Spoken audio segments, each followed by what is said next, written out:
আজ দীর্ঘ ৪ বছর পর বোনের বাসায় যাচ্ছি। আর সেইটা শুনে আমার মেয়েটা তো ভীষণ খুশি। তো কেনই বা এত বছর পর বোনের বাসায় যাচ্ছি, সব কিছুই আপনাদের সাথে শেয়ার করব। তো আসসালামু আলাইকুম, কেমন আছেন সবাই? আল্লাহর অশেষ রহমতে আমরা সবাই ভালো আছি। তো দীর্ঘ ৪ বছর পর আজকে বোনের বাসায় যাচ্ছি, খুব ভালোই লাগছিল। যদিও হুট করে ডিসিশনটা নিয়েছি।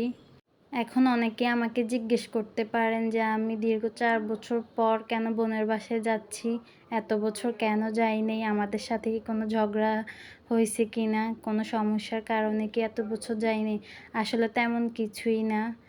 বিয়ের আগে অনেক যাওয়া হইতো, আর আমি এখন যার বাসায় যাচ্ছি উনি আমার কাজিন হয়। আমার আপন চাচাতো বোন না, তবুও আপনের মতোই। তো বিয়ের আগে অনেকবারই যাওয়া হইছে। তবে বিয়ের পরে শ্বশুরবাড়ি, বাচ্চা-কাচ্চা, সংসার সব কিছু মিলাই আর যাওয়া হয় নাই। তো বিয়ের পর তো আর একবারও যাই নাই। তো আমাদের বিয়েরও তো ৪ বছর হয়ে গেছে। তো ওই হিসাবে আর ৪ বছরে যাই নাই। এমনি যোগাযোগ হইতো সবসময়।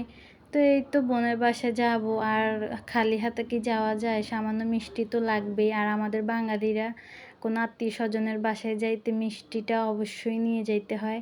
তো এই যে আমি কিছু মিষ্টি নিয়ে নিয়েছি, আর এখানে কিছু কেকও দেখছিলাম।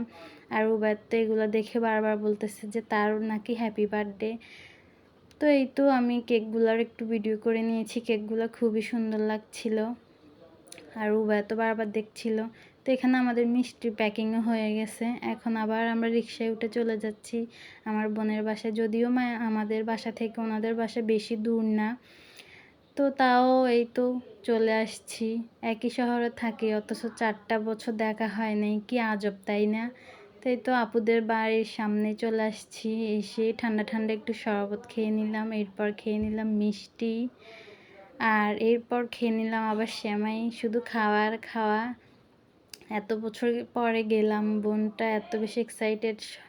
তো এই তো এরপর খেয়ে নিলাম একদম গাছপাকা আম, লিচু, কলা। তো সব কিছু একটু একটু করে খেয়ে নিলাম, আর বোনের সাথে অনেক গল্প করলাম। দীর্ঘ ৪ বছর দেখা হয় নাই।